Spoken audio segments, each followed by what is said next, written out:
Hi, this is Yoko Ishikura. I would like to tell you a little bit about Davos. Best part of Davos, to me, is the direct participation. You are not just watching the leaders. You're not just listening to the speech. You are participating in the brainstorming session, and you can be a part of agenda setting for the world. So it was a good way to make international relations and to speak about leadership between the nations and the diverse amount of people that were here, and it was a great learning experience. There's a lot of private meetings and brainstorming sessions which are not webcast. Other things which are open to the media are webcast, so you can watch anywhere. So openness is the key for this event. And that is precisely what we're trying to do in Davos Experience in Tokyo series. So you really need to participate. If you participate, you get a lot out of it. This format is very, very suitable for the people who want to be some sort of used to speak in English in public. Please join us. So in June session, we said, well, a lot of people in the world are interested in the fact whether Japan is changing or not. So we sort of set the context in such a way that, okay, what do you say if the foreign media, you get a call from foreign media such as BBC or Economist or whatever, Financial Times, all of a sudden and said, do you think Japan is going to change? Can Japan change? And what would you say to that question? So that was the setup in June. So the question was, can Japan change? And so we sort of debated at the beginning, and I think it was pretty much split half and half. Some people thought that Japan could change, others didn't. And we sort of debated for a little while. And then we did the role play of the foreign media and the Japanese. And I thought it was quite interesting in different groups. But then at the networking session, after the session, some people came up and said, rather than talking about whether Japan can change or not, let's figure out what we could do to change Japan. Which made a lot of sense, because I'm interested in discussion, and I'm interested in giving a lot of opportunities for you to discuss in English. So I asked you to share your ideas of what would you do, what is your action plan to change Japan. And quite a few people posted the ideas. And what I would like to do today is to introduce some of the ideas. And I hope that those who have uploaded the ideas are here. I'm not quite sure whether all of them are here or not. But those people who have some ideas for action can lead the discussion in small groups. And those who are interested in that particular topic can go and brainstorm and figure out how we can really make it happen. And that's what we would like to do today, okay? And so let me just share with you. So these are the action plan uploaded. Entrepreneurial spirit. I don't know whether George is here. I guess not, okay. His idea is that bottom-up approach to develop, nurture entrepreneurs from a very young age, like high school, because he thinks that rather than waiting for the policies or political leaders to set up the environment for entrepreneurs, we really need to work on the actual young generation. So this is one. The second one is by Yutaro, and he has 3 ideas. I know he is here. I think that's the other Yutaro. Yeah. Yours is coming up soon. And your ideas is the regional industrial clusters, and international school trip for high school students, and globalized universities. There's no I. Sorry about that. But you have 3 ideas. So either any one of the 3, you can lead the discussion. And another Yutaro, who came up with a similar idea of offer opportunities for the Japanese youth to build their confidence, because experience says that even though the Japanese youth have a whole lot to offer, they just don't have that much of a confidence. So I think that's a very interesting idea. And Tepe, are you here? Okay, great. So you are like share your experience and be a role model. And so these are the sort of similar type of ideas, but I think that's an excellent one. Okay, and Hiroyuki, are you there? Yeah. Okay, study sessions, small group to discuss their own topic. And you can probably explain what you have in mind, but I think this is an excellent idea. That because you want to say something? Yeah, the study, my name is Hiroyoshi, nice to meet you. And the study session is very simple.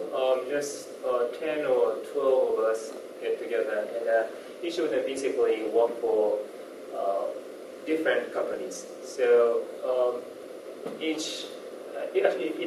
is a monthly study session. So every month, different presenter speaks about their own experience in their workplace. So last month I was the presenter, and I'm working for the consulting for the day. So I was talking about M&A and what I'm usually doing.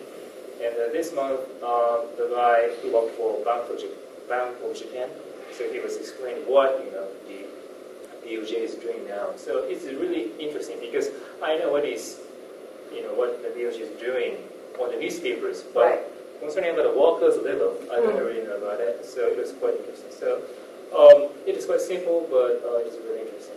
Okay. I'm sorry I didn't ask you, both you Taros, to share your ideas. So why don't you tell us your sort of a little bit of background? As a student who had experience in studying at prestigious universities in the UK, in China.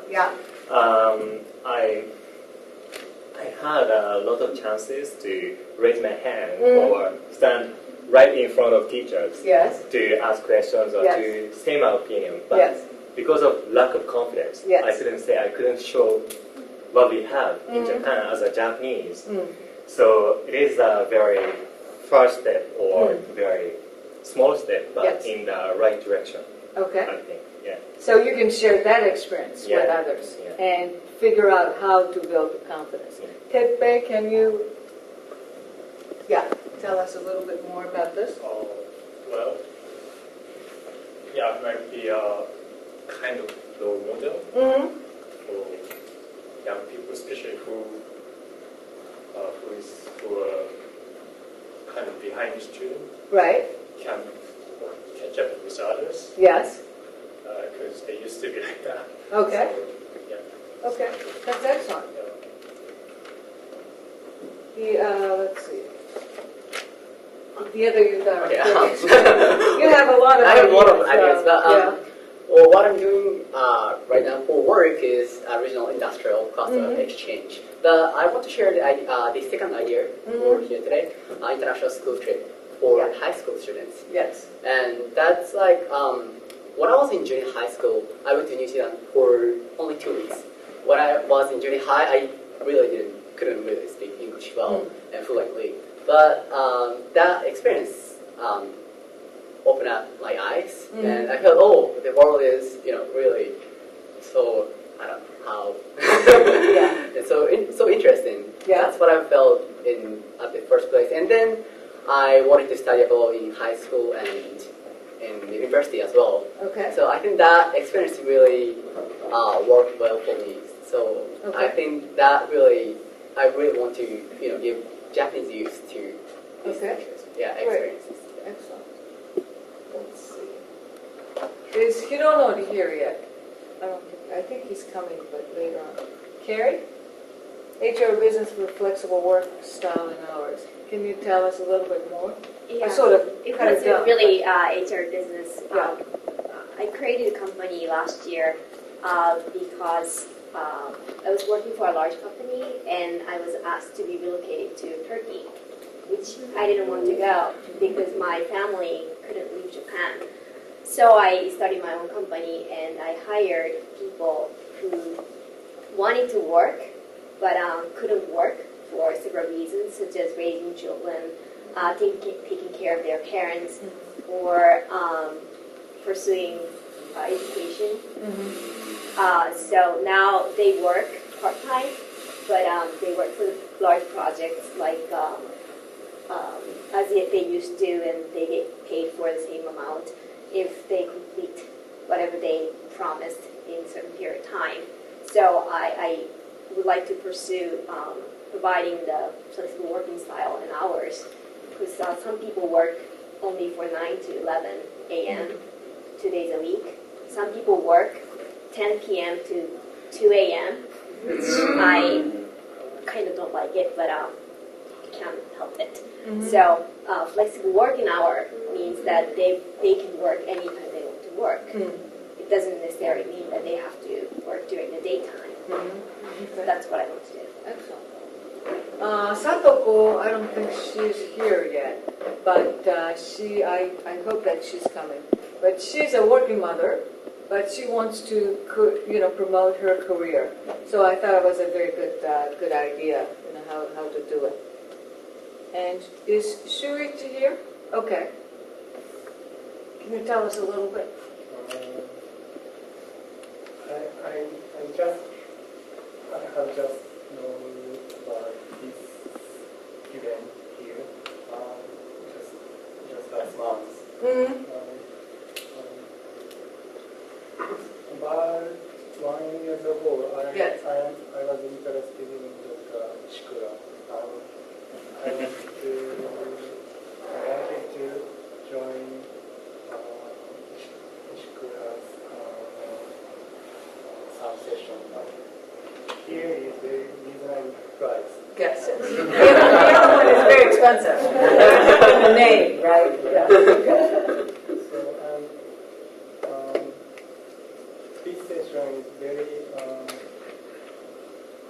desirable to get better. So, Okay.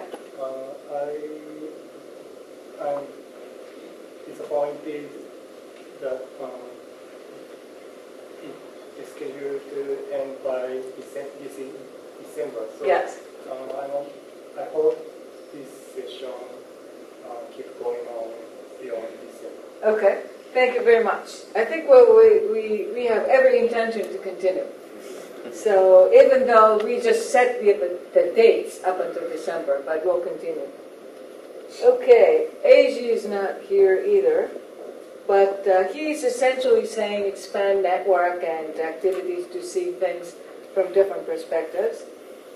Eruba-san, can you share with us?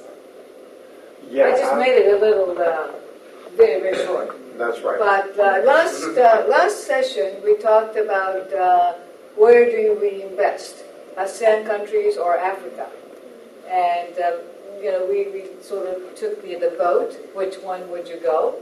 And we had a little bit of discussion. And I know that he came to the earlier session, and he is very well resident expert on Africa, so he explained a lot of things. So I asked him to share his experience.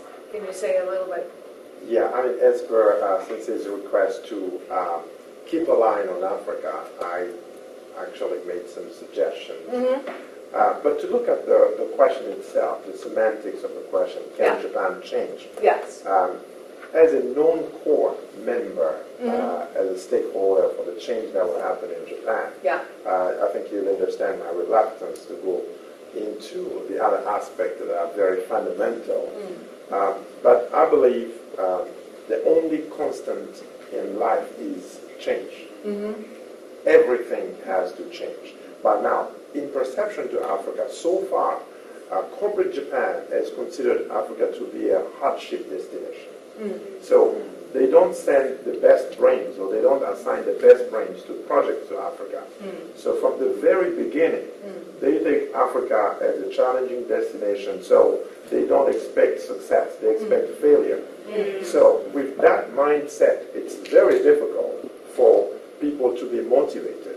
So in a company, people will prefer to be posted to America, Europe, and all those countries, not Africa. But with the time, the way things are moving, Africa should be a part of the company's portfolio if you look long term. Yeah. And I think relying on government agencies, government agencies or bureaucrats are self-centered.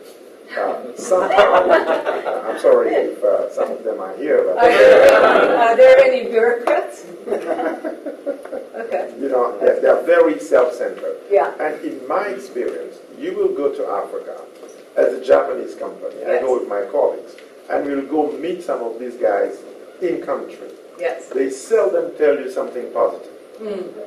So they are very good at writing 20,000 words of risk reports. But at the same time, they are missing the opportunities that are there.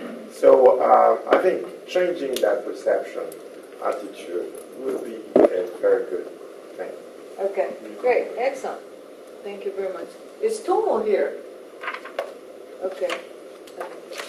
Okay, that's essentially the ideas. And we also have two facilitators who are in charge of the online part of the discussion, who came up with the ideas, but we just kind of left them there so that they could read their ideas and with the virtual form. So what I would like to do now is to ask those who posted, who uploaded the ideas, to go to each one of these different whiteboard. And those who are interested in that particular topic will go to that particular group and brainstorm. And what I would like you to do is that try to come up with some specific action plan so that we can actually implement and see what happens. And probably like at the first session in next year, 2014 or something, we can just kind of report back what kind of progress we have made in that particular one.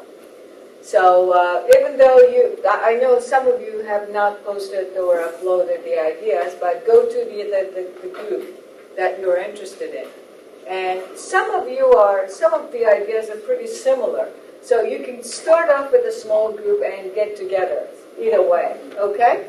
So Yutaro, you want to go over there? And let's see who else. Carrie, you could go over there. We have two new facilitators, and I'm joining because the small breakout groups are going on.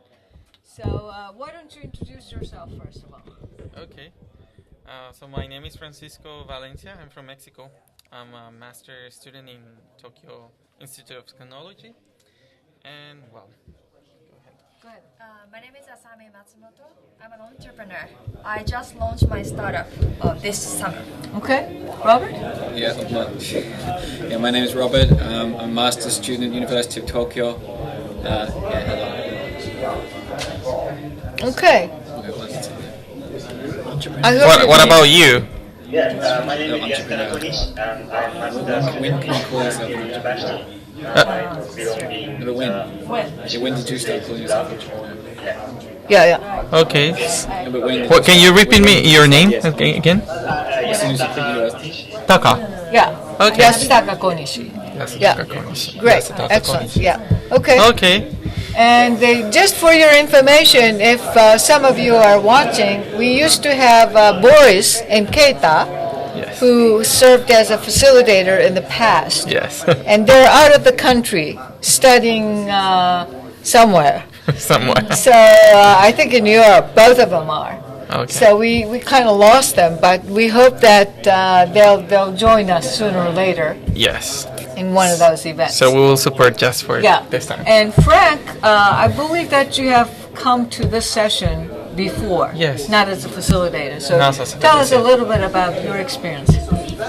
Well, it has been really challenging as well because there has been different topics, but at the same time was really substantial conversations and discussions. And what is really encouraging is there are a lot of people that really want to take action and really want to speak aloud and do some changes for good. And I'm driven by that passion, and I like to share time and speak with these people. Great. Yeah. Okay. And Asami, this is the first time for you, right? Nice meeting you. Yeah. Nice to have you. The reason I came to this event is because I wanted to meet a lot of people who are actually taking action. Because there are a lot of people who criticize Japan, who think that there should be something, saying something, but not so many people are actually taking action. So I wanted to get a lot of inspiration from those people who are actually doing something. Okay, great. Robert? Well, yeah, I mean, I didn't have any specific interest in today's topic as such, but I just think it's kind of inspiring that people like Ishikura Sensei are doing something which is, in English, kind of internationally oriented, and it just seems like a very progressive kind of group, so that's what interested me about it. Great, thank you. Frank, I believe that you have some ideas that you, for your plan of action. And as Lunga-san says, it may be a little bit difficult if you are not Japanese. What do you do to change Japan? But if you could share with us. Well, I share some words on the website. Basically, it's more friendly. It's getting in touch with the people, with the Japanese that I know. Encourage them to not be afraid to speak in English and to study abroad, because that's a thing that has opened also my own view. After I went abroad outside of Mexico, I started to understand other cultures, other ways of thinking, other beliefs, and that provokes you to be more tolerant, more respectful, and more inclusive as well. And you become also part of this kind of citizenship of being part of the globe and the global agenda, right? Yeah. And all of the things at personal level I'm taking action is like since last year, I'm trying to connect the Mexican students that are studying in Japan. And we created the group of Mexican students in Japan.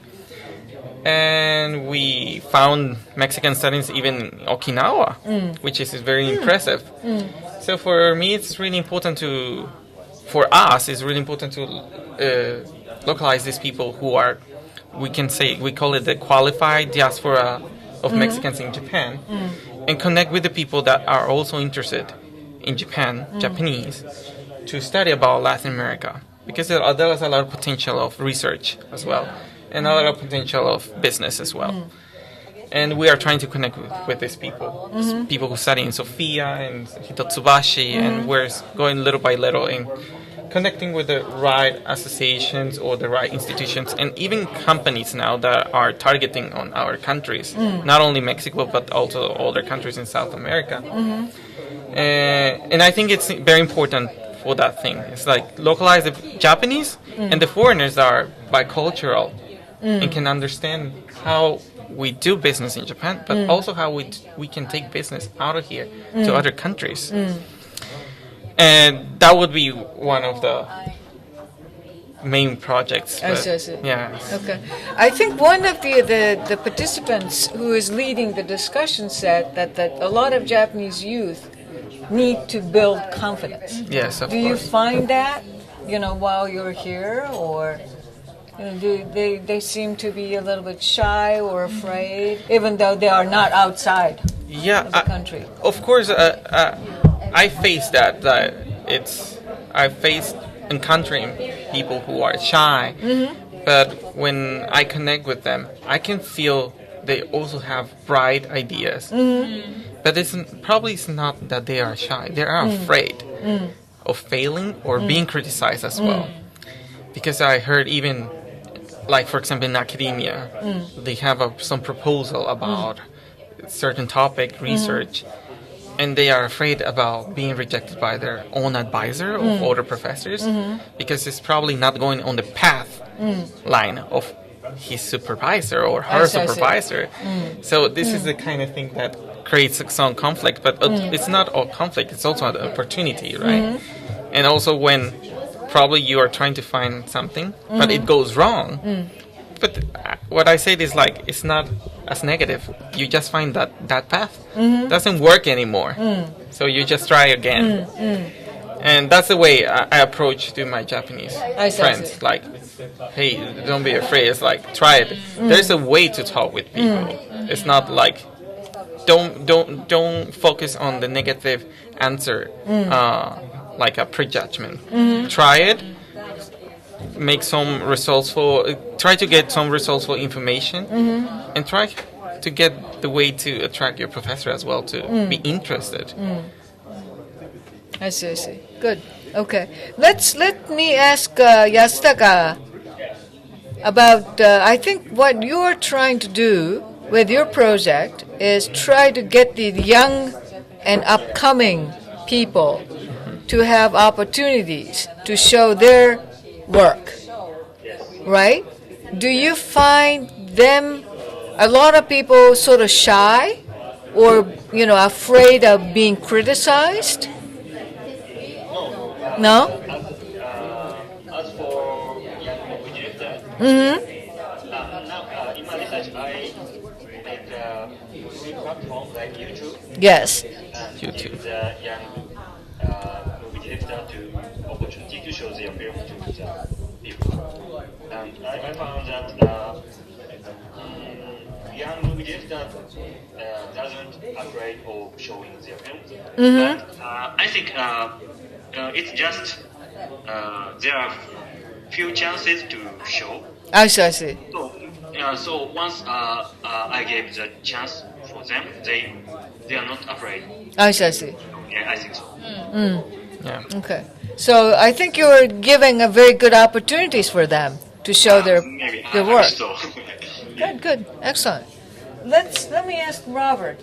Do you find the Japanese students sort of afraid, going off from whatever supervisors or professors want them to go, or? Yeah, I don't know the exact reason.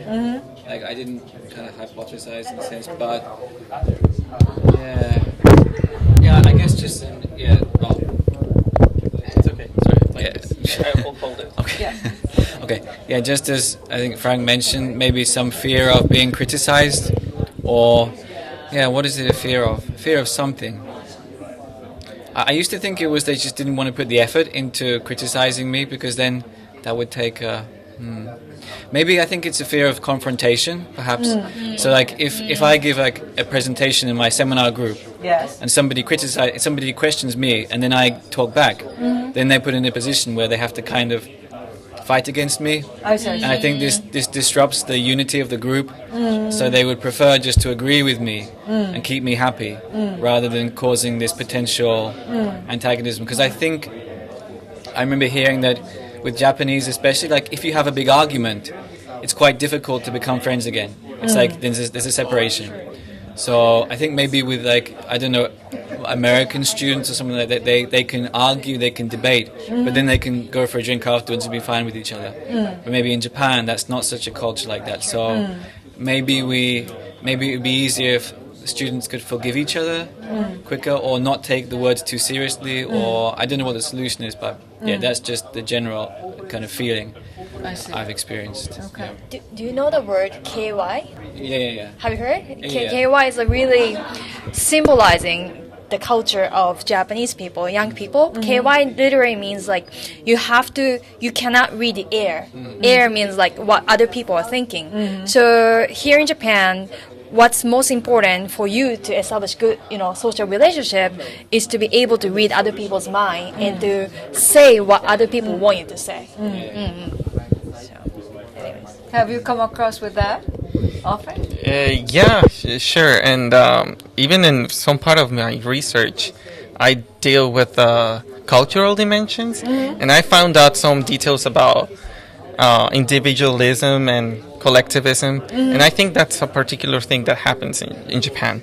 It's like, well, we also suffer this in Mexico, but we are not homogeneous, like how to say, categorization.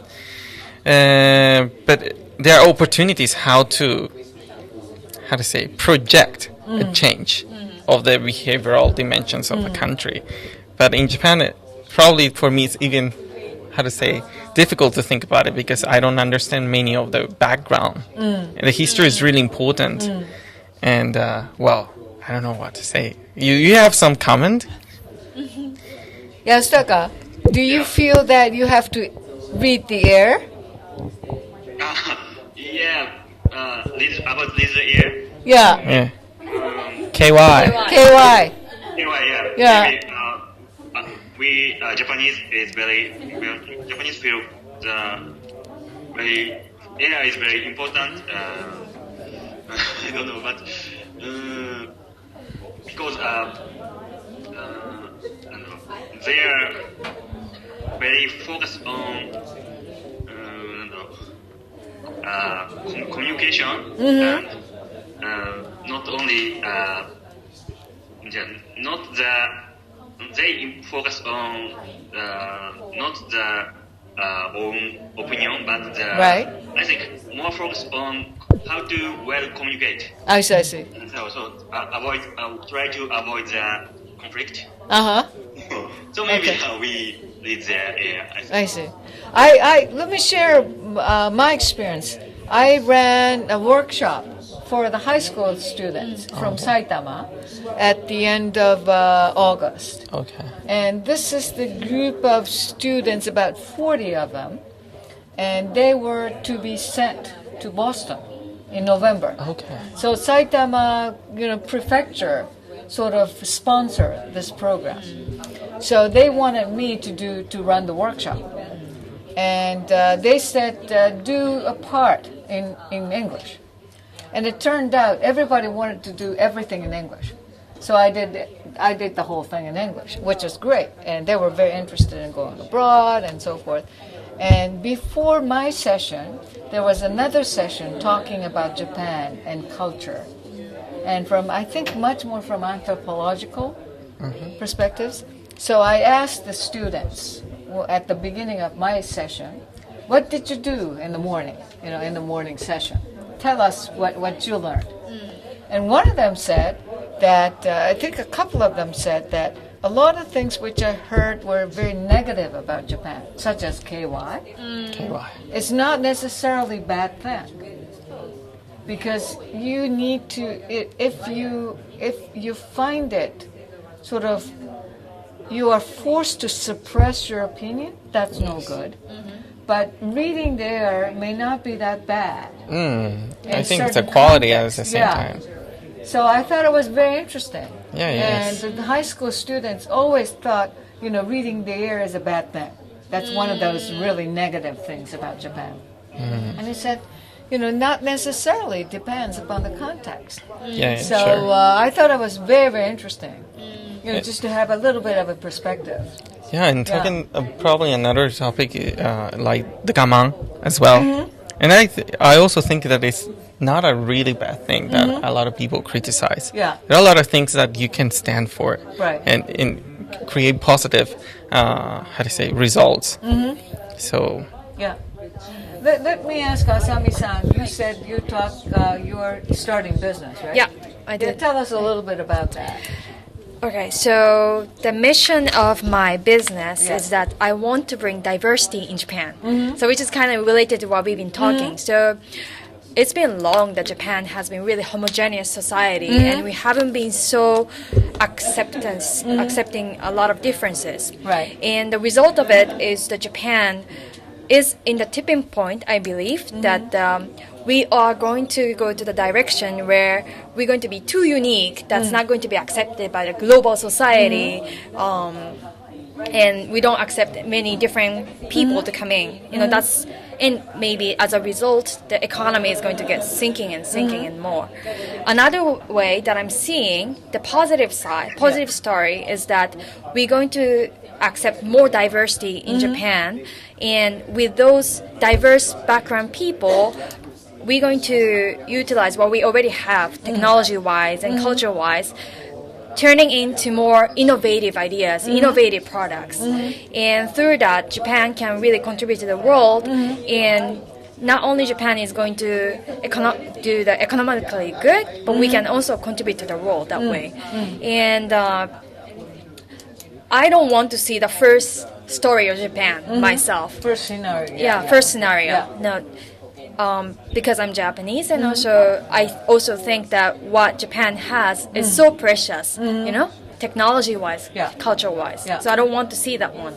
I want to realize the second story, how I want to be the bridge between international students and the companies in Japan through revolutionizing the recruiting system that's being existing in Japan. I see. Well, how? Yeah, go ahead. Yes. Why don't you just try and revolutionize the recruiting system for everyone? For everyone. Yeah, but what's the benefit of it, the current system for Japanese? Because I think most Japanese students also hate it. Yeah, but my mission is mainly to bring more diversity in Japan, right? And obviously, Japanese students, every one of them are unique, but I want to focus more of the diversity in the international students' perspective. But then, so if you reform the job hunting system for everyone, surely that would have dual benefits. Yeah, I think so. Yeah, it's really difficult to change everything altogether, right? You have to start from somewhere, right? I have to first put this like a nail into one of the big wall, then soon it will have a crack and it can break. That's what I'm seeing. So first, what I want to do is to change this job recruiting system where everyone has to wear the same clothes, same, behave the same way, and it's so rigid, and to change it to much more dynamic, flexible, unique sort of way, together with the international students. We start with that, Then later it will be turned into some sort of movement to affect other kinds of people. But what you're talking about is more like a bureaucratic thing, right? Like how to change the system. But can that change people's ideas? Do you think? Like, was the mindset still change? Probably is one of the challenges, right? Challenges, yeah. So how do you face that challenge? What do you mean by like mindset of what? Like you said, people should wear the same, blah blah blah. Like I think it's not like a rule. I think even when certain rules are in place, like I know like overtime rules, for example, they're supposed to be like you can't do a certain amount of hours overtime, but people still break this, right? They still stay at the company. They still, even when the rules are there. So there's a difference between the rules and how people, encouraging people to actually accept the rules or to do it themselves. You know what I mean? So how do you make Japanese bosses more accepting of foreigners or more willing to allow people to, diversify their roles? I see. Yeah, you can't just force people to take the idea, right? Because everyone has got different sort of mindset and all that, and also especially habit. What you have been doing is inhibited in you. It takes so much time. So what I'm trying to do is I want to make them realize through actually experiencing it. By saying that, what I try to do is that I want to have more internship standardized into the recruiting system. That's what I want to see. Because through internship, companies can really see how international students can really contribute to the company, right? Hopefully, that's what's going to happen. Because a lot of company people are saying that international students, foreign students are troublesome. They're too different, or they cannot do anything. They can't speak Japanese, so they are not useful. That's what they are saying.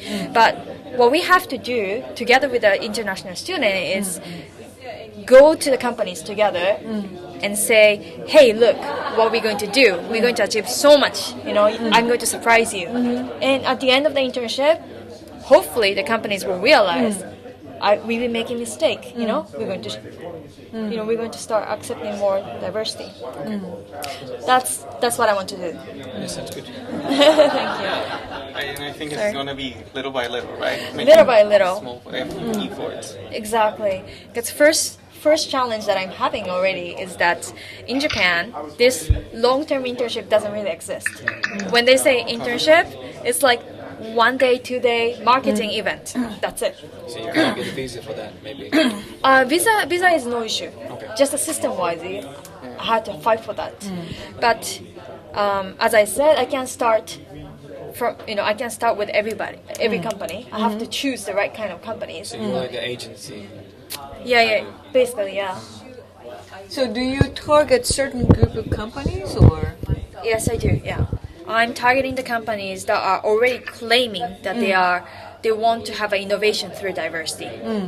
I want to target the companies that already want to hire international students, but they don't know how. That's the companies that I'm targeting. Okay. Let me. Industry. Industry? Yeah. The main industry I'm seeing is IT, like Rakuten. Okay. Let me ask you, in your experience, do you find the Japanese companies sort of not receptive to hiring the non-Japanese students or graduates like you, like yourselves?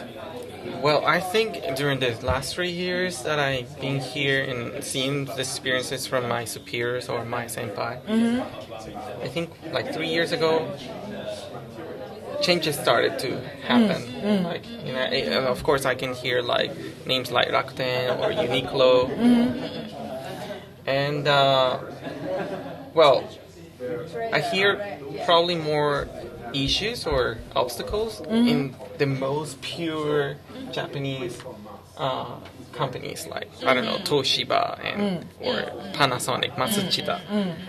That it's quite difficult to get.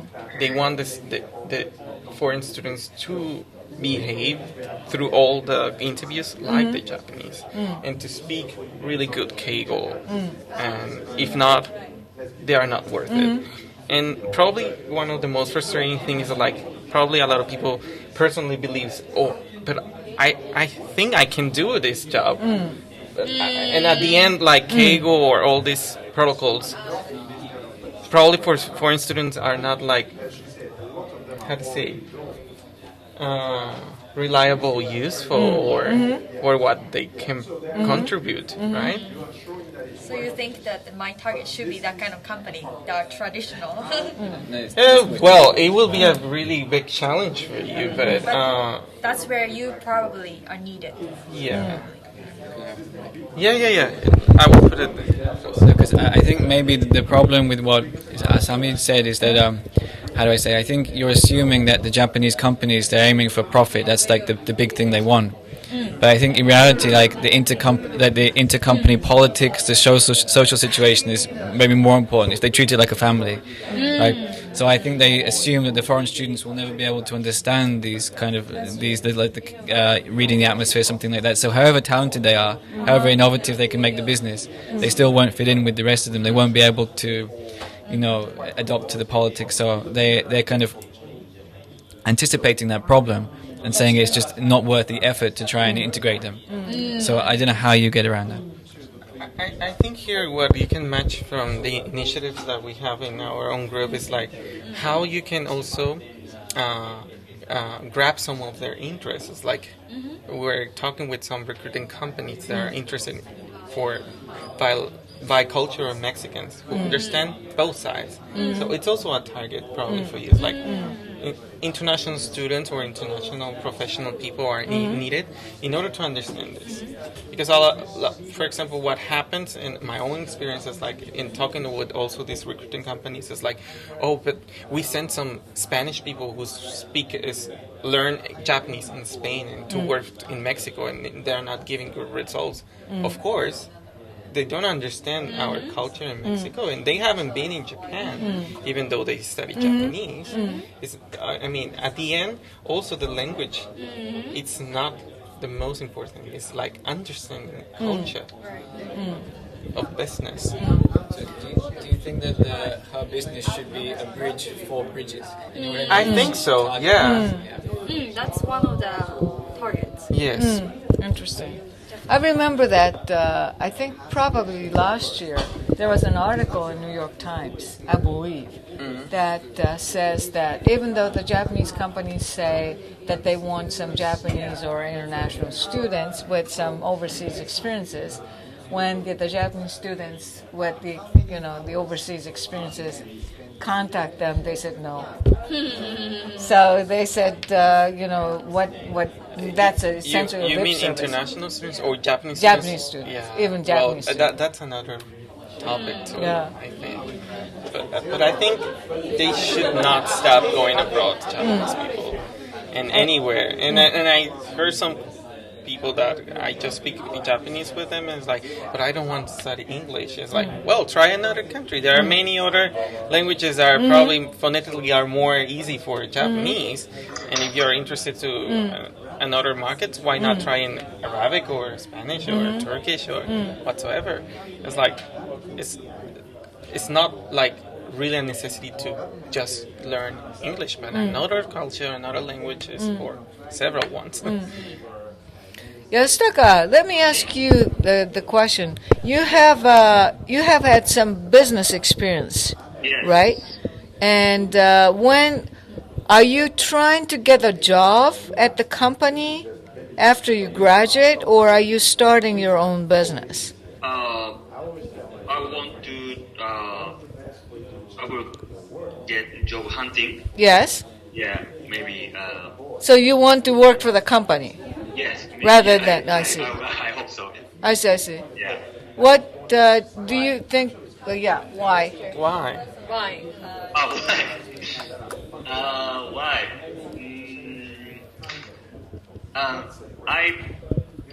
Can I ask a straightforward question? Like maybe just giving you a possible answer. Like, are you interested like in the security of salary and employment that Japanese company offer? Security or security. Yeah. Job security. Job security. Once you get a job, you are safe. No. I don't think so. But from my experience, I worked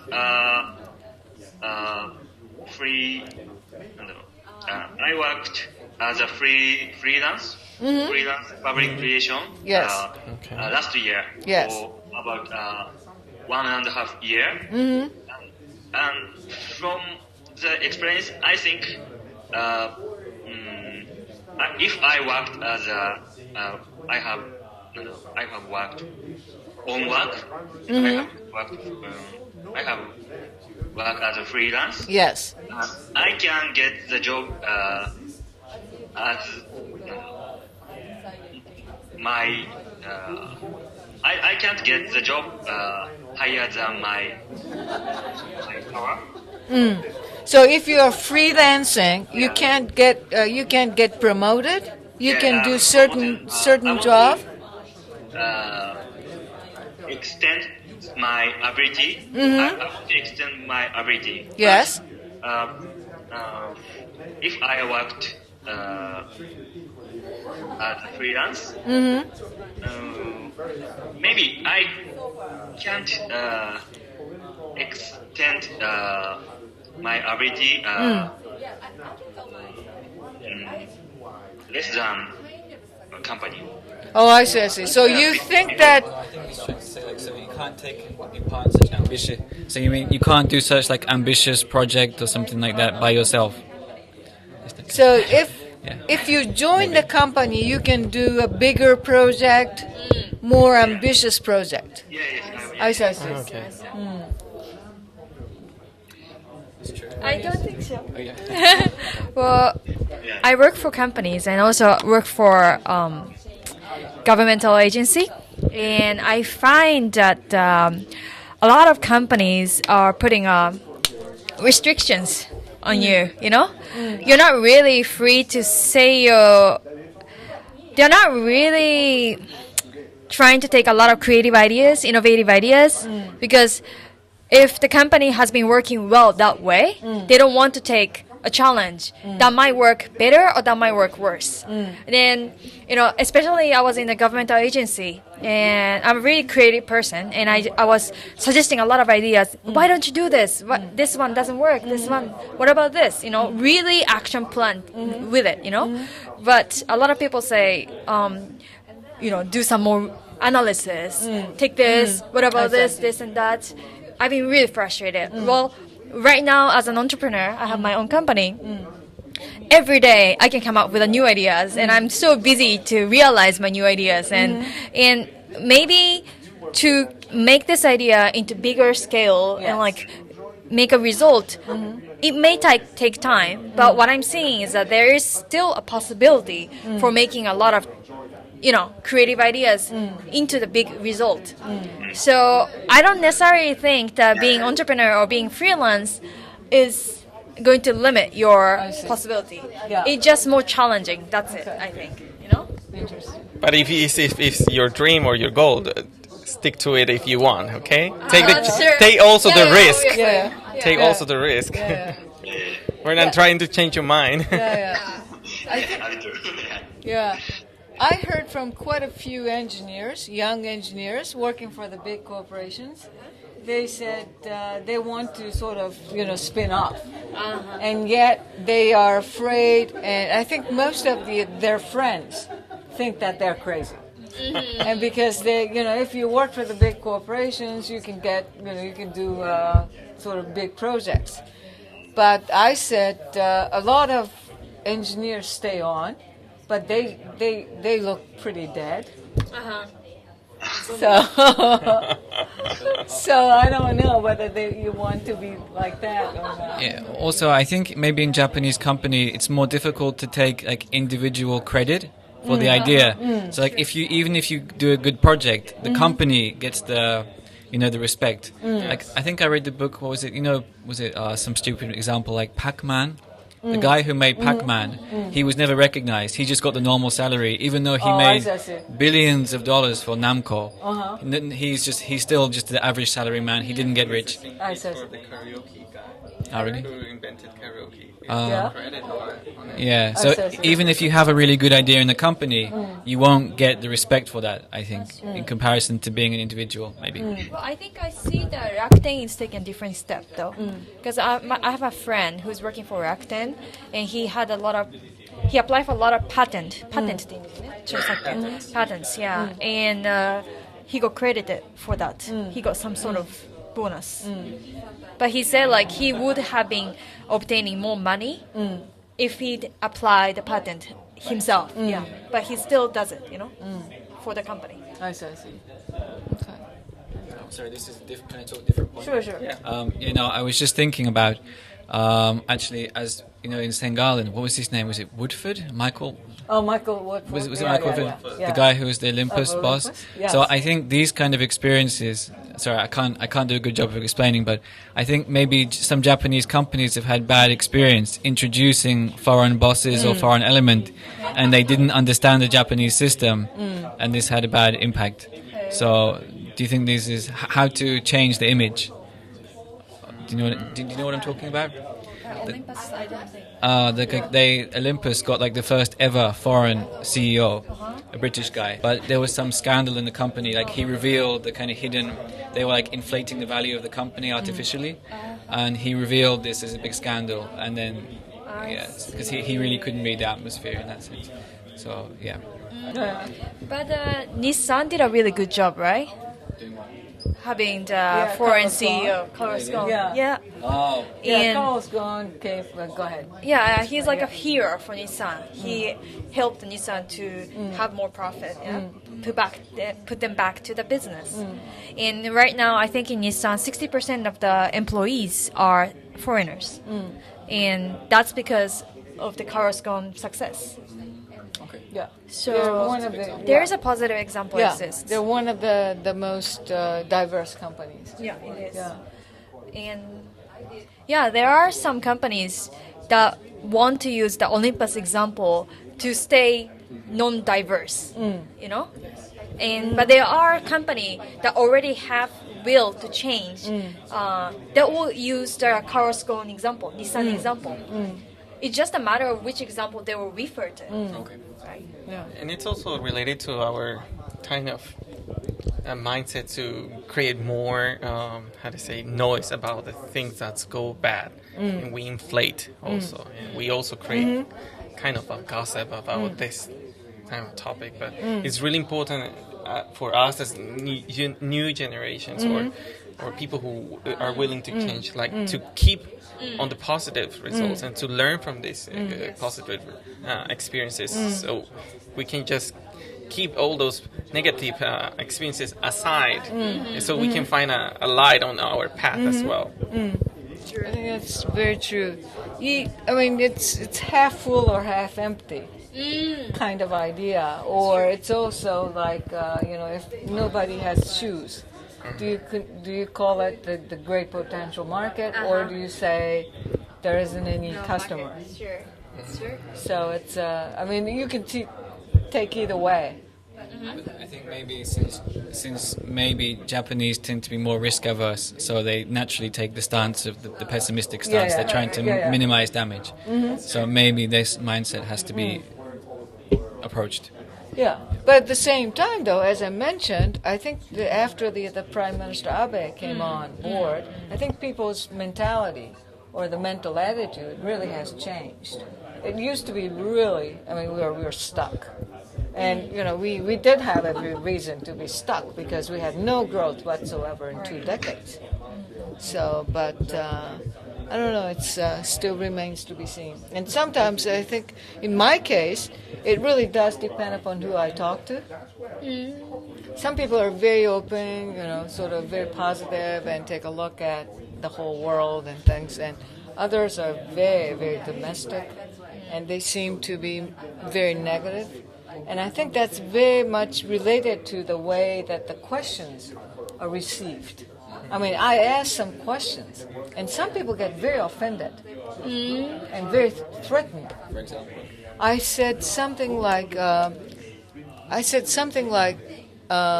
know, when we were talking about English, and I said, well, you know, a lot of information in the world is in English.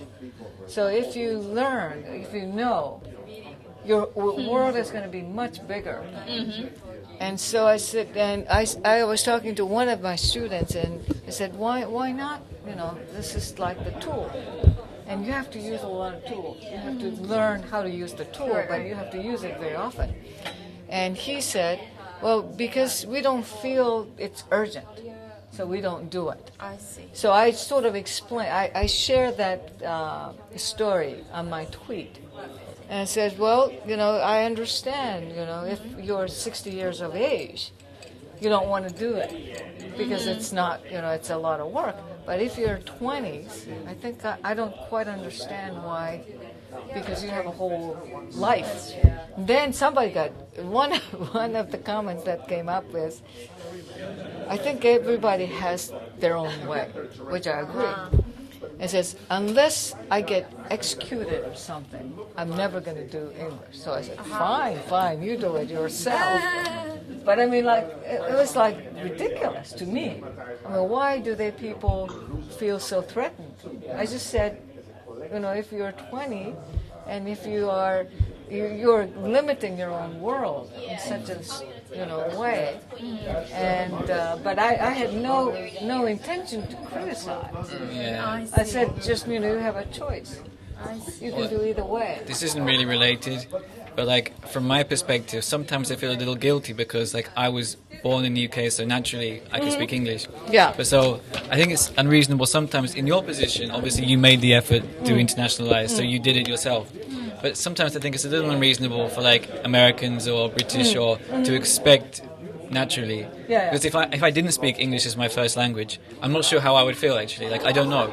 You know what I mean? So in the same sense, it's like maybe some people do think, why do I have to change? Yeah. You know what I mean? Why can't other people try to approach me in Japanese? Kind of. You know what I mean? So in that sense. I see what you're saying. But what I'm saying is that you could do either way. That's all I'm saying. That's your life. But then maybe in Japan, like consensus is important. You see what I mean? In that sense. Yeah. So maybe if there was a more individualistic society, people would be keen just to do what they want. But in that sense, it's like you pushing for this way has influenced what It's made life more difficult for them. That's how you're interpreted. That's what I, you know. So, but what I was concerned was that if the kids ask the question, and if people get very threatened, they'll never ask questions. Because they don't want to, you know, get this ridiculous or sort of angry reaction. They just want to ask some questions or something. And so I thought, wow, you know, I didn't realize that. Was this guy in your boot camp before? Did I talk to this guy before? Yeah, I think so. Yeah. Yes. No, sorry. I think maybe he was sitting next to me before? Can I ask him? Do you recognize? You were in boot camp, right? Yeah. Yeah. Oh, yeah. So you remember Robert? Yeah. I remember you. Yeah. sitting next to me. Yeah, I thought so. Okay. Okay. So you were neighbors. Yeah. Yes. Okay. And Good. the other guy as well, the guy with glasses as well. Yeah. Okay. So right. Okay.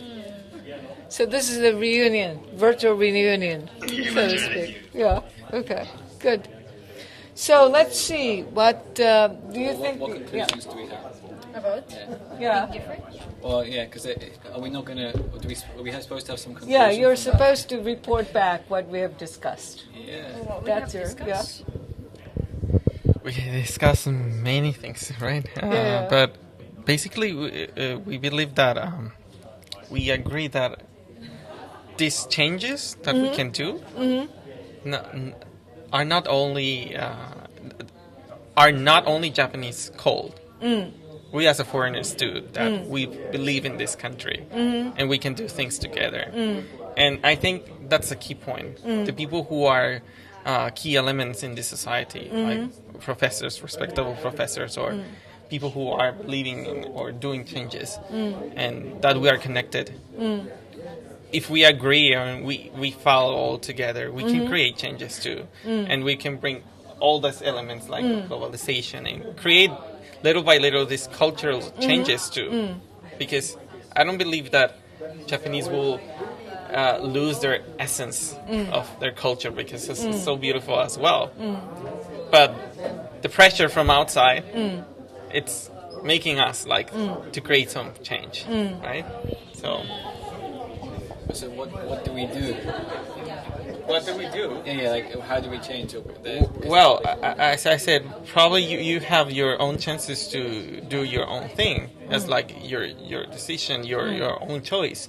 In my case, is like the people who are close to me. Is like I just try not to discourage them if they fail or if they cannot understand English.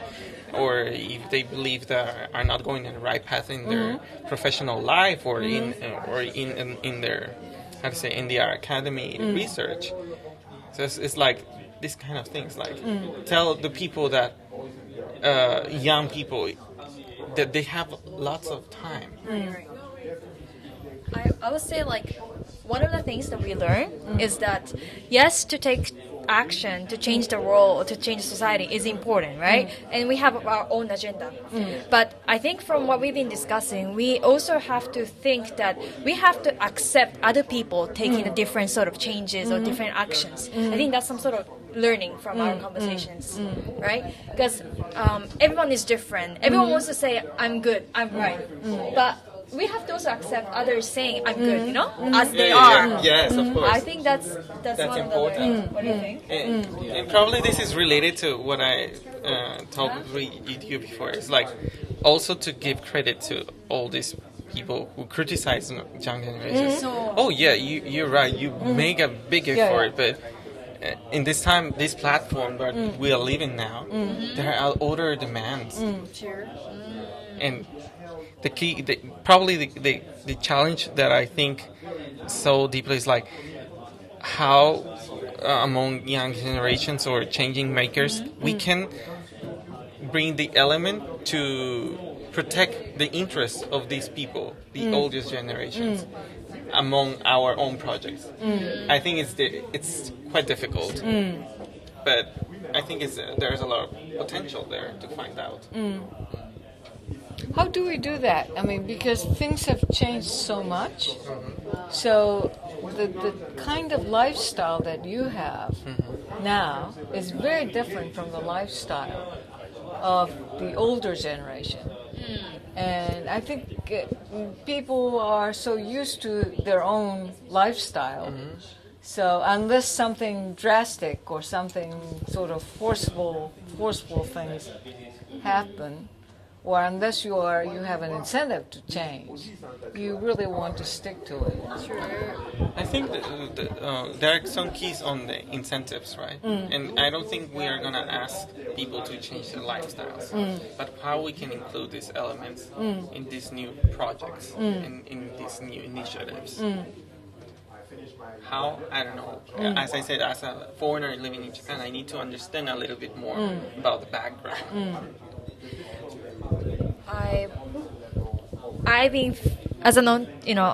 after I started my own business, I've been facing a lot of criticism from older generations who's saying that, don't be so unique, follow exactly what other people are doing, and they try to even, criticize me personally, and having had that, the decision I have is basically like, just ignore them, just follow your own way, because those are the people who can't really change their mindset so easily, and if you use your energy to care about those kind of criticism, you basically waste your energy. That's what I've been thinking.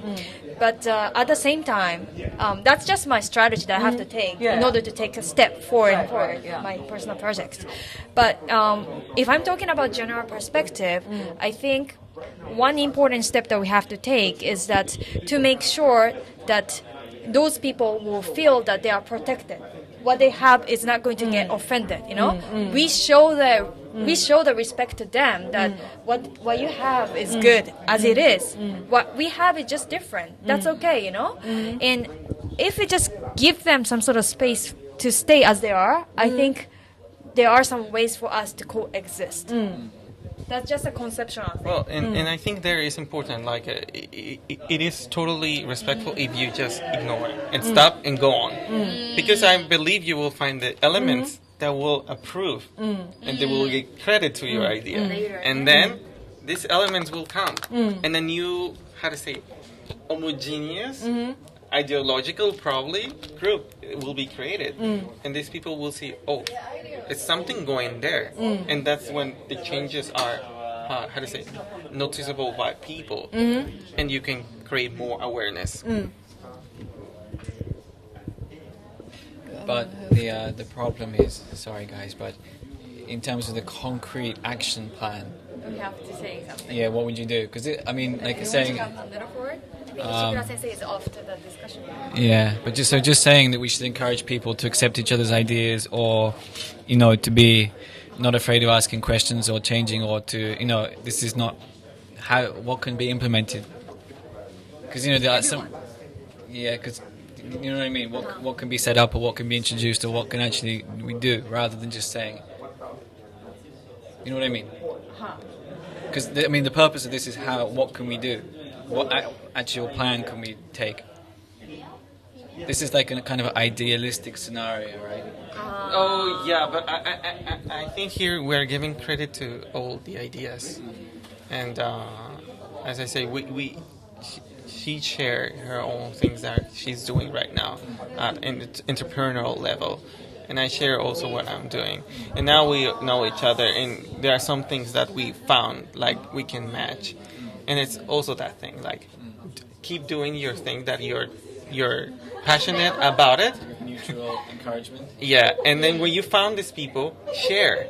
Don't keep the things for you, and that's the thing. Like for me also, like opportunities come, and I share it to the people that I believe. If people don't take it, it's okay.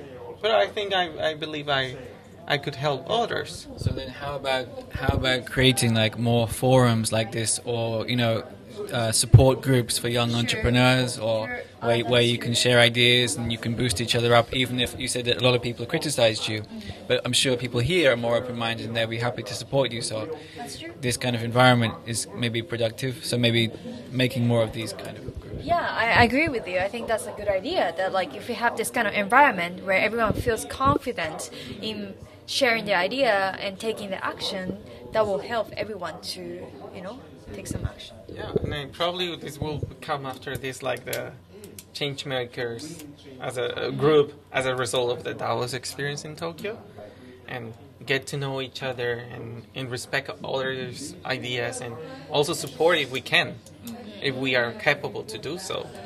What about you? What do you think? It's not starting yet.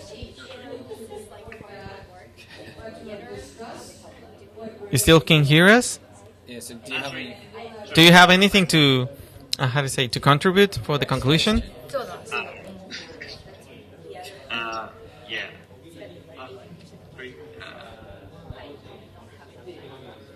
How to? Sorry. Do you have a plan? Or do you have a plan? What do you want to do? What's the next step? You want help? You want to work together?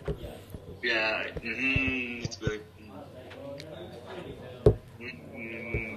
I think next step. Yeah, maybe.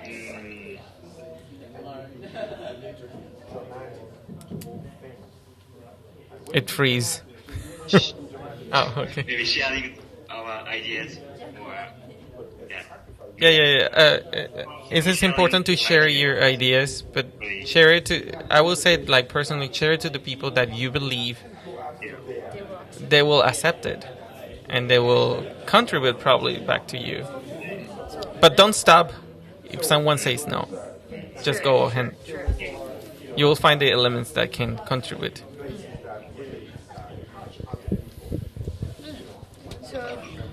So I think we're just gonna go back to the conclusions, and we're gonna go to the presentations of the groups. So thank you for joining us. Thank you.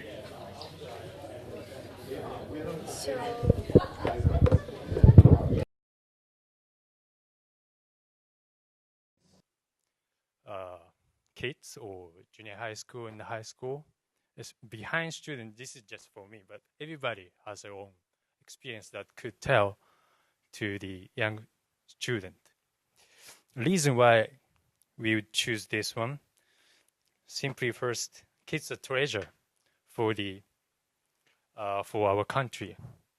So we want kids to, have a lot of idea. The secondly, that's a hard issue that the Japanese school system is not diversified. Like just people follow the teachers, the answer. So making a diversity in a way of education is a key. Education is good, I think. And we didn't have a lot of idea, but how to make this topic to be become good one. First one is work with NPO. NPO especially like who help the young people. I mean the young people who are behind student, or I don't know how to say, hikikomori student. They have a lot of knowledge, so we could work with that. And the number two, invite a speaker in the school, inviting the school speaker. It could be anyone, like a specialty or privileged people, but normal people. But they could give many experience to the people, and then student could touch their feeling. Might be great. So yeah, that's it. Thank you.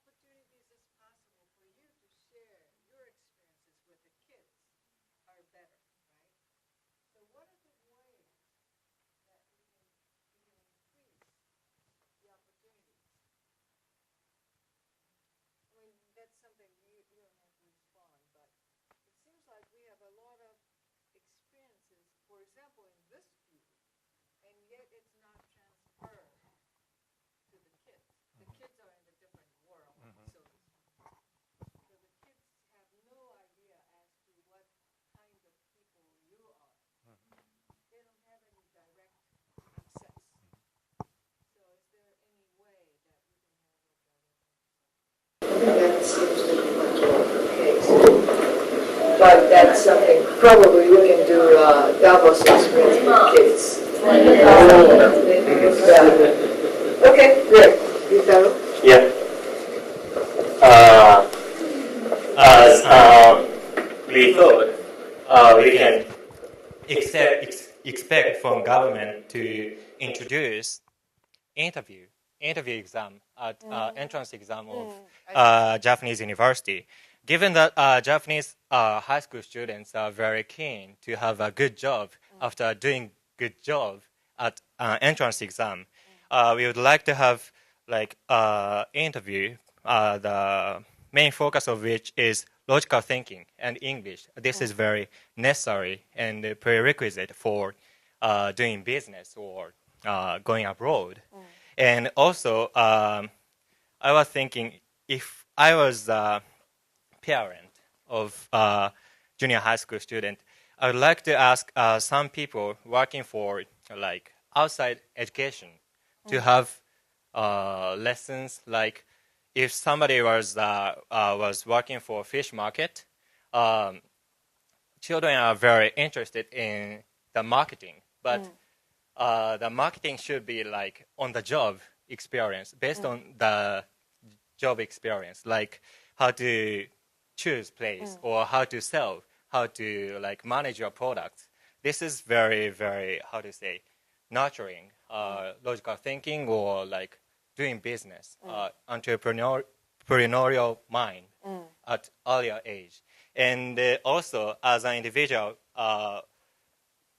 as not younger generation, like working for some companies, we can attend this kind of international setting, international conference or something, even in Japan.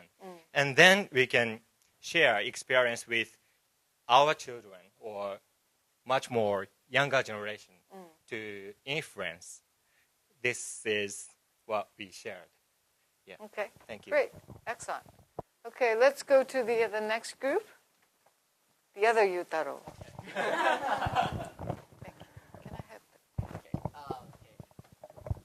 We, Yutaro and Brian and you, we discussed international school trip for high school, maybe plus junior high school students. And okay, the background of this problem is that I felt that in Japan, a lot of younger generation lack of opportunities to go abroad. And I know that there are lots of international exchange programs, but students who only have money and also who have motivation to learn foreign cultures just go abroad and study abroad. So I felt this should be compulsory or mandatory program, school trip program. And our target is students who do not know benefits of international travel experiences or who are reluctant to go abroad. And also, we are at the first step. I want to focus on private schools because they have more money. But later on, I want to do it in public school as well. But also, we need to have some amount of money to implement this program. So what I would like to do is, for financing this project, maybe we need to persuade travel agency to arrange the program. And also, maybe we need to persuade schools to do this. And also, for public education, we need to persuade the government to implement this program. And by doing that, the students can learn diversity, and they can get motivation to learn English. And also they can have adaptability for foreign environment, people, and so on. And also they can get independency, and also by learning foreign culture, they can form their own cultural identity as well. And that's our basic ideas. Yeah. Great. Thank you very much. Let me share. Go ahead. Let me share with you my experience of doing the workshop for the high school students, because that's very similar to what you have in mind. Tokyo Metropolitan Government, I think they have a sponsor. They have the program to sponsor some high school students, which started last year. And I gave a sort of a brief talk then. But this time it was Saitama Prefecture.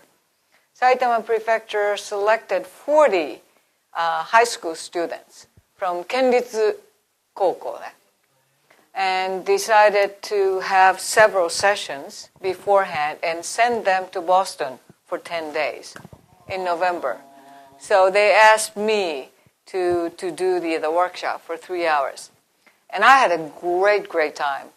And so I said, what I did was that we talked about like how we did a lot of exercise, and I said, what kind of animal would you pick if you're asked to represent Japan? Analogy. So anything, like cat or sheep or whatever. And I asked them, I do this quite often, and I asked them why you picked this particular one. So they came up with all sorts of ideas. And I also did the session on, they are from Saitama Prefecture. So think about what's unique about Saitama and do the 2-minute commercial sales pitch for Saitama when you go to Boston. So they came up with this green onion and soka senbei and all these things. And so they came up with a lot of things. And they ran the 2-minute sales pitch. And I tried to pick up some of their examples and said, well, you got to have something unique message, clear message, rather than trying to talk about everything. At the same time, you have to relate whatever you say to the audience. So even though you say green onion, that doesn't say anything.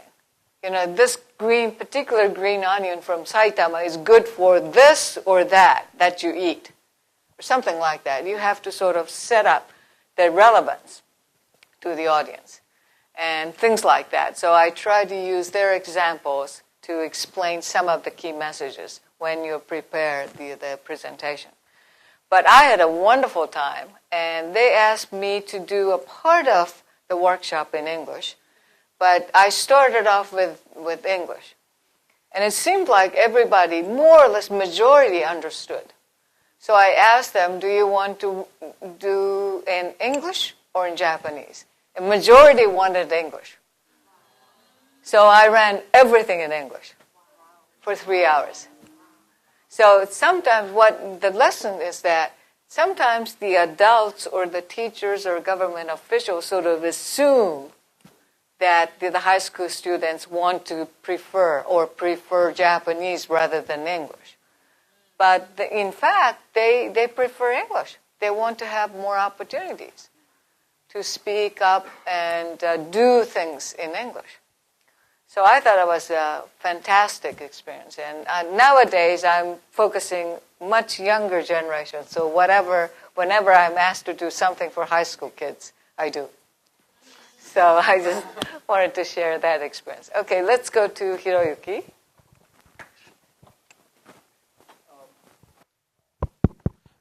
In this table, we discussed how to make a study session better. And in this, the definition of study session, this means a study session for working person who have already graduated from the universities or high schools. And the key phrase here is don't be a passive observer, but to be a proactive. Because like even in Tokyo, I guess there's hundreds of thousands of study sessions, right? So informal, formal, small or big.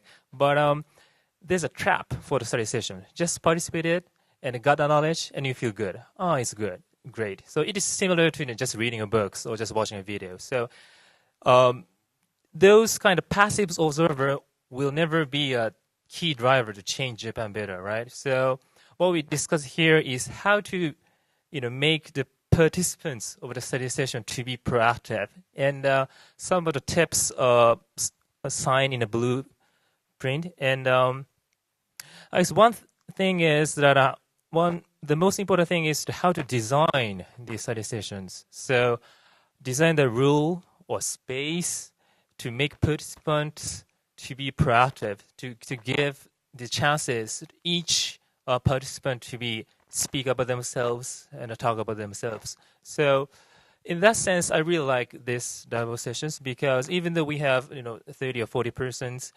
we divide into the small groups, and we had a chance to speak up ourselves. So even though in the big study sessions, through this kind of design in space, we can make the participant to be proactive.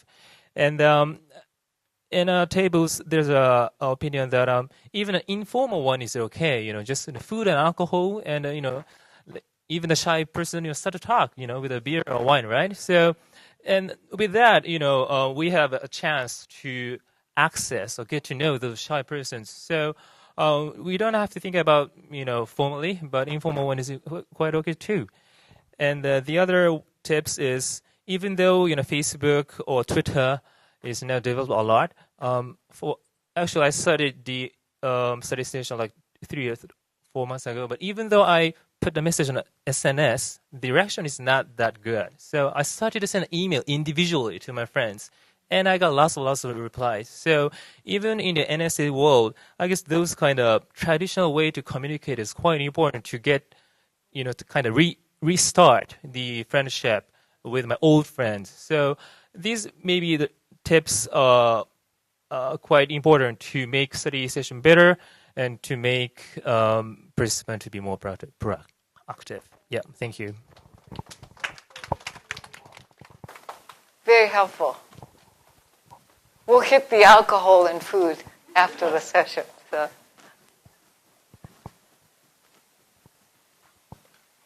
Let's, Can we have a microphone, please? There you go.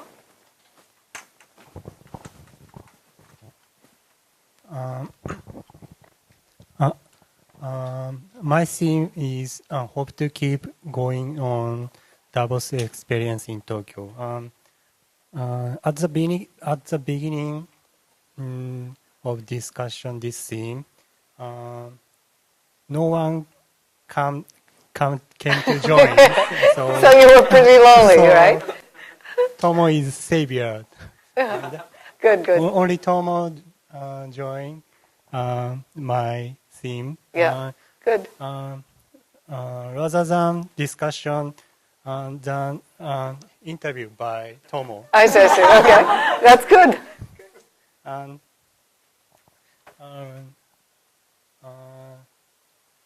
Not like these whiteboard. Mm-hmm. There are many sentences right. Yes. I managed to only answer his interview, so yes. I couldn't write down this whiteboard. That's all right.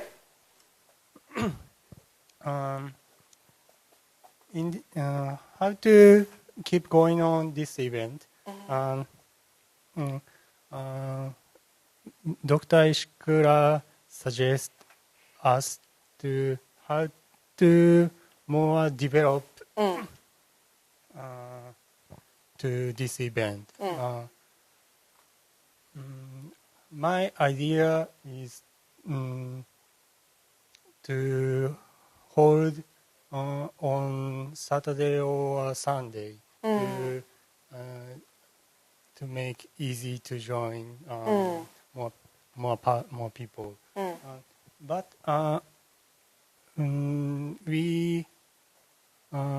we find out another problem. To discuss effectively is it is important the number of participants. Yes. I think 20 or 20 to 50% is suitable. About 100 or 200 people is too many to discuss. So it is important to control the number of participants. Okay.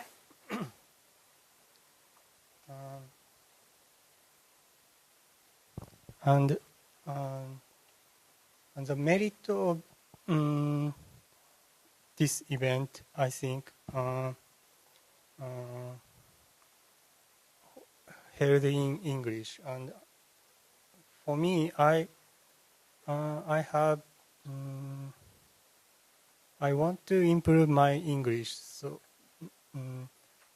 there are many events to improve. Only to improve English is, for me, it is boring.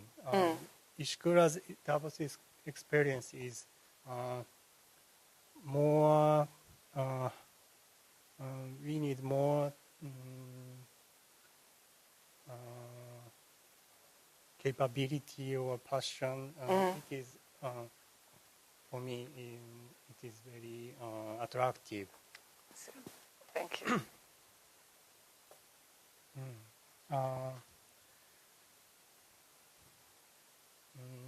This theme, about this theme, Tomo is very good facilitator. Support. So on top of Shu's comment that we think that the price is also important. If it comes to like something like tens of thousands yen, then probably it's very difficult to come. So probably like something like 3,000 yen is the maximum for the people to join. Also it might be interesting not only Ishikura Sensei but also some other interesting guest speakers to come and then share the experience, how they achieve the difficult moment and that kind of things.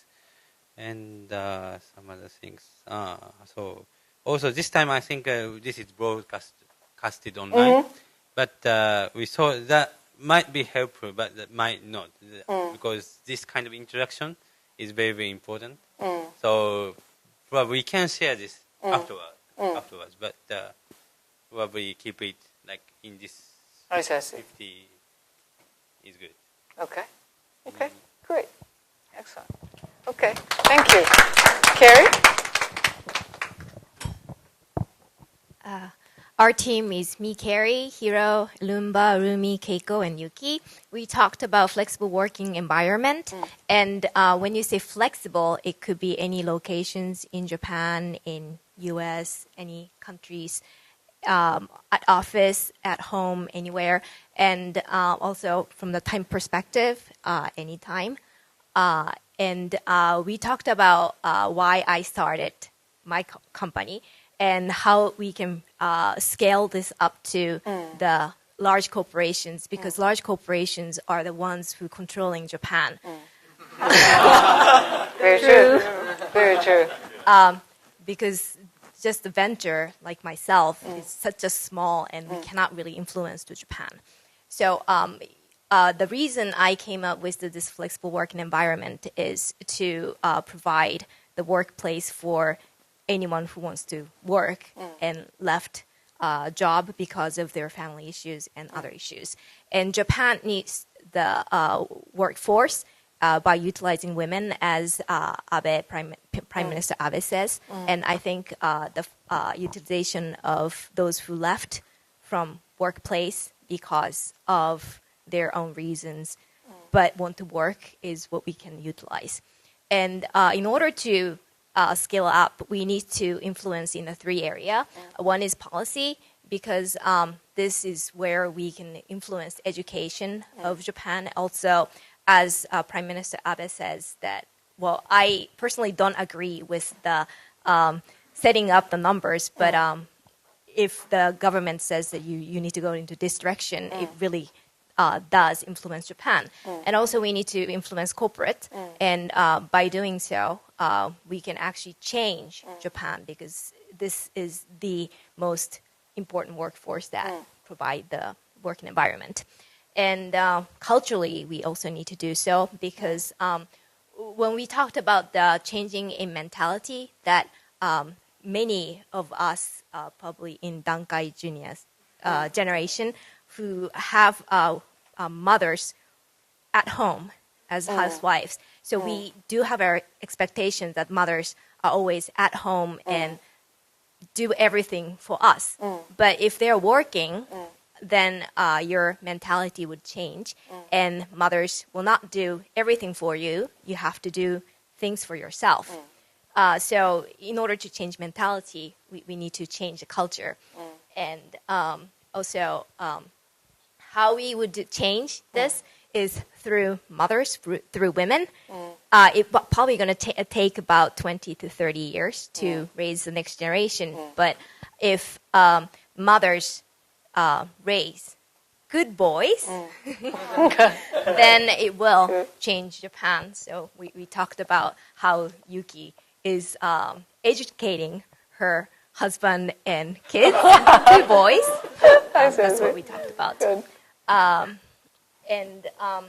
We also need to have people who are working for your company have the mentality of people do not stay in office 24 hours a day. So that's something we need to change the mentality. So we pretty much talked about these things. And also we talked about the negative side of having the flexible working environment. Teamwork is the one of them. We have to leverage technologies in order to realize this, but depending too much on technologies, you miss a lot of things. For example, teamwork. And we need to get together once in a while, otherwise we will miss a lot of things from work. Okay. Anything to add on? Great. Okay. Excellent. So, you want to report the Frank or Asami? Do we have a microphone? Yeah.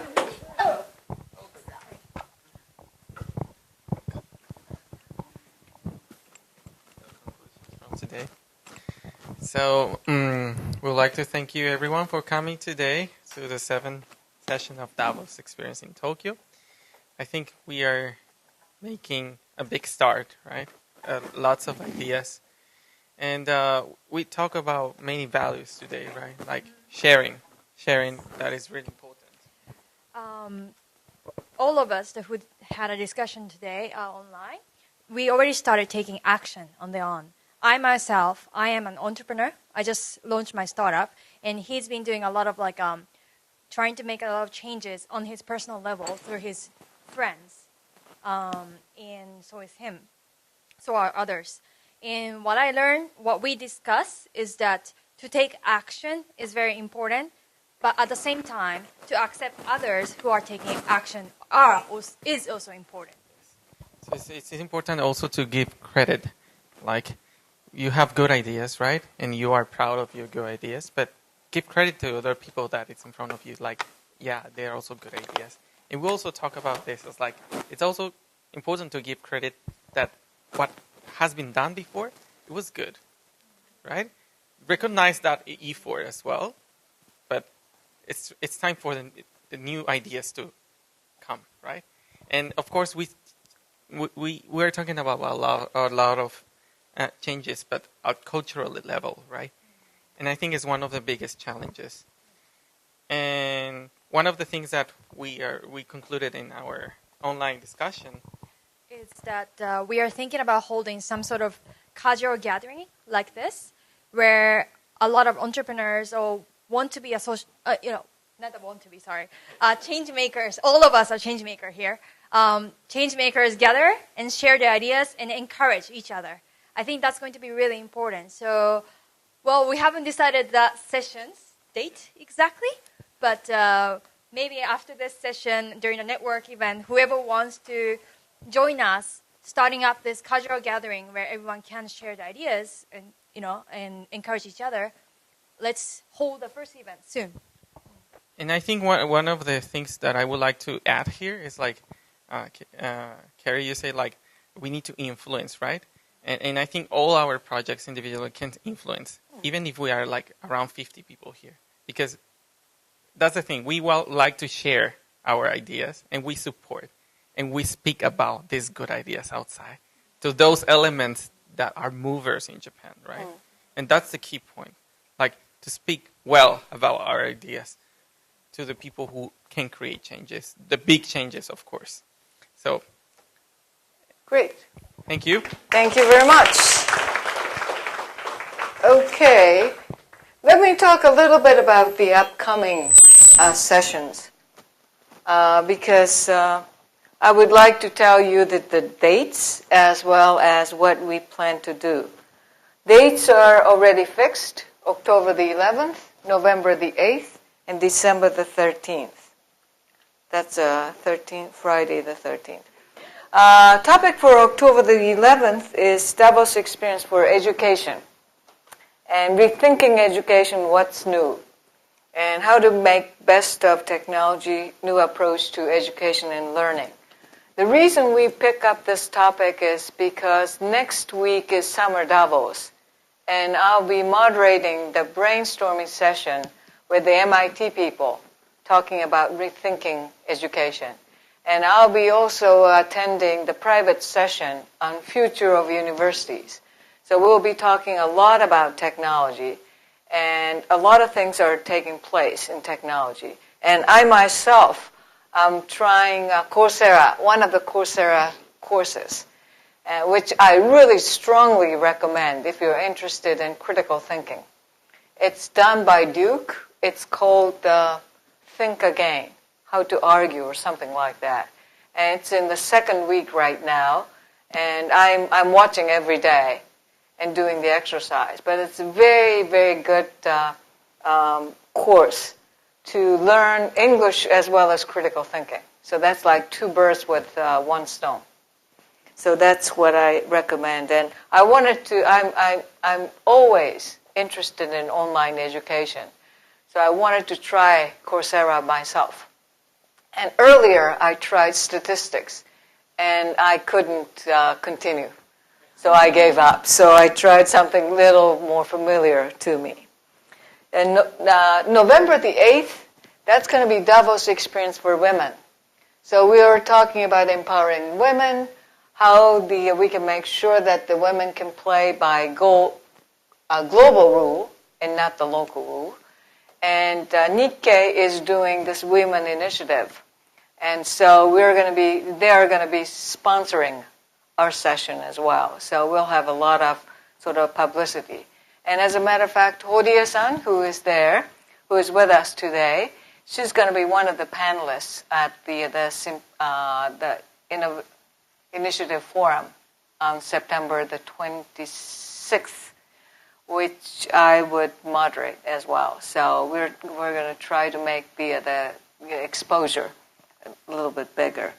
And the last but not least event for this year is Davos Experience at Google.